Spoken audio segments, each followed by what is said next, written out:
Ngarapin kabantenan posko mandiri ring wewidangan zona merah, Pemkab Karangasem melarapan antuk Wakil Bupati Karangasem ngelingang krame mangde maingkupan ring posko pengungsian induk. Antuk punika, wantuan mejantan dangan kaicen sahe nambakin perindikan sanenenten keaptiang.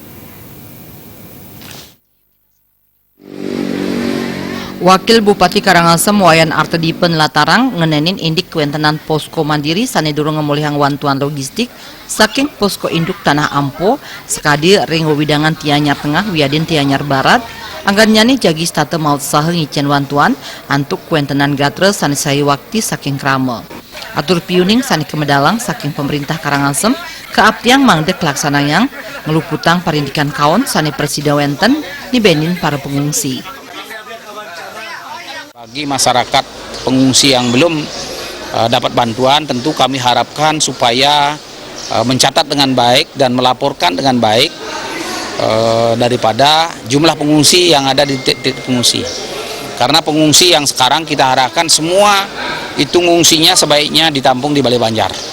Baik itu yang di Tianyar Barat, Tianyar Tengah, juga di Tianyar Induk.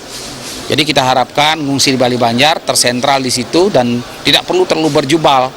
Jadi kalau memang Balai Banjar yang ada di 3 desa itu di Kubu terutama yang masih tidak terkena dampak, kita harapkan semua Balai Banjarnya bisa dimanfaatkan dengan sebaik-baiknya.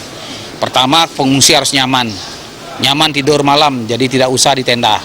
Karena kalau di tenda nanti malam hujan kan pasti kedinginan dan bahkan bisa kena air gitu. Artedipen ngawowohin saking tanggal 17 September anggan nyani sampun nguningayang majeng samian camat ring Kubu pameka sane nenten keni bencana ngali kita kuentenan Balai Banjar sane preside kaangen para pengungsi anggan nyane taler ngelingang majeng para relawan mangde status sayage ngewantu para pengungsi. Alit Setiawan